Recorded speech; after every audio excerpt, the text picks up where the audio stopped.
Hey everybody, it's Mr. MegaManFan. Like, share, comment, and subscribe. You know what to do. I honestly thought the only thing I was going to be talking about today was these two Sega Dreamcast games I picked up from Ben's Game Zone. And I picked up both of them because I already have sealed copies and I wanted open copies that I could play. So I was pretty happy about picking those up for a reasonable price, but then to my complete surprise, a package from Limited Run Games showed up, one which I did not have any advanced shipping notice for. I didn't have any tracking by email that said your pre-order of so-and-so has been sent out. So I don't know what this is. It's kind of a mystery. And we're going to solve this mystery together. Well, I'll be damned. Trip World DX and Trip World. Now, you may know the story of Trip World if you're a retro collector, but if you don't, this is one of the most expensive Game Boy games out there, and I'm pretty sure it never even had a North American release. I believe it's Japanese exclusive, but this DX version never existed at all. This is a reimagined Game Boy Color version, and they couldn't fit both this and the original game on one cartridge, so they did two separate releases. And since I'm filming a video I didn't expect to be filming anyway, we might as well open these up and try them out. So here's our complete inbox of the original Trip World, which has a very high reputation as a platforming game, which only exacerbates the resale price it goes for on the secondary market when copies are available.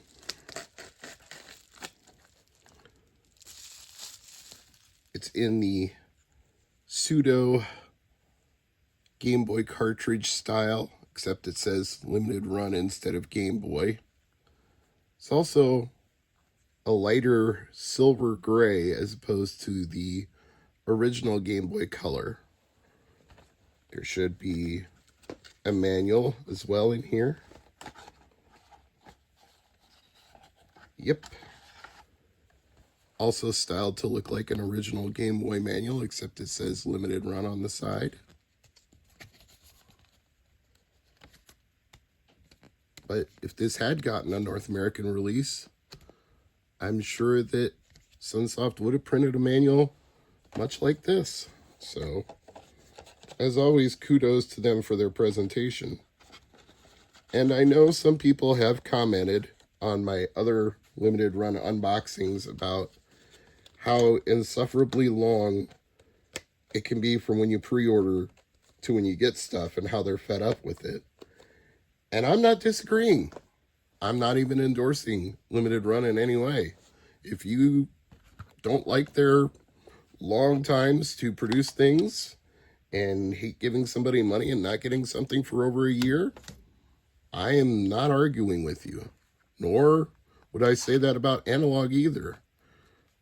I'm willing to play the long game in some cases, and in other cases I just find it infuriating. But you have to do what works for you.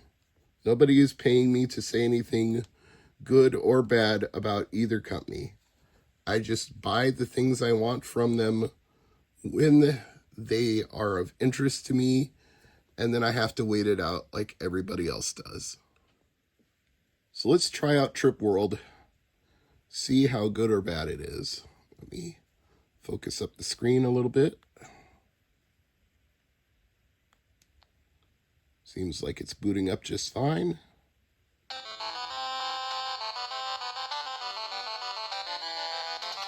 I'd have to turn down the volume just a little bit,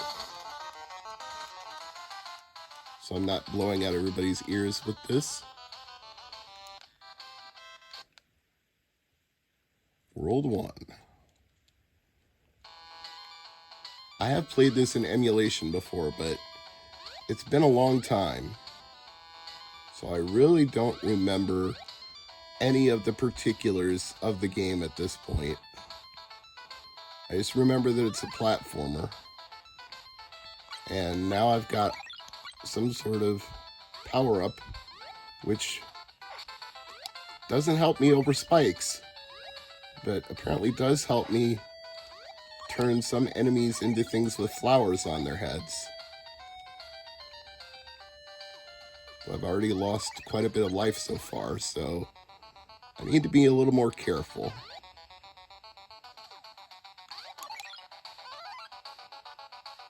Oh, and I guess the power-up wears off over time.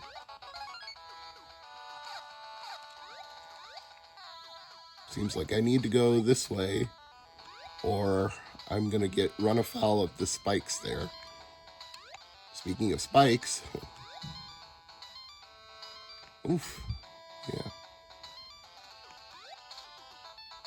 There we go. I think you get the idea. I'd say that's a successful test of Trip World. So let's unbox the color version. I'll pop this out. For some reason, this is a really snug fit on the analog. It may not be on the original Game Boy, but that's pretty tight. Now, presumably, when I put the DX version in, the analog pocket will automatically switch to Game Boy Color mode.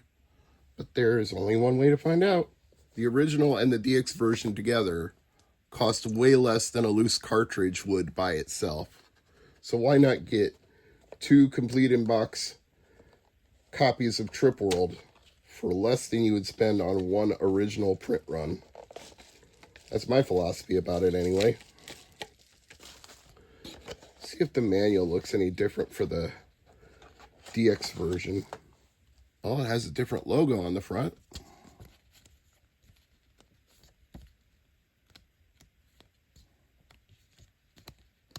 Seems to be pretty much the same, other than some different coloring in the ink and a different logo on the front, but yeah, more or less the same. It's a more translucent color instead of a solid color, which I do like. It gives it more of a Game Boy Color feel this way.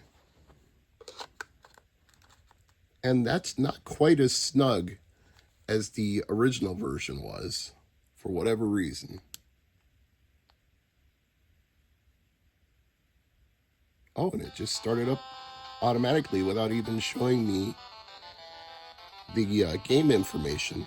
That's interesting. Maybe that's because it's the DX version. And it's definitely in color now.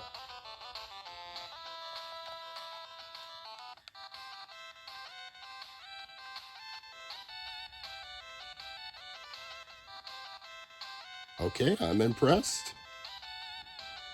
This is indeed an enhanced version.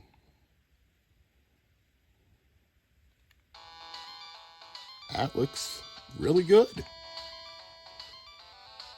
I believe there were also versions of this made with the Carbon engine for other retro platforms like PS4 and PS5, so if this looks like the kind of platformer you would enjoy, then, well, you can't order it anymore because it's officially sold out from limited run, but maybe on the secondhand market you can pick up a copy somewhere.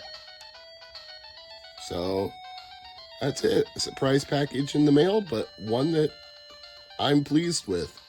Whatever other issues you might have with limited run, I do not have issues with this particular game. Thanks for watching.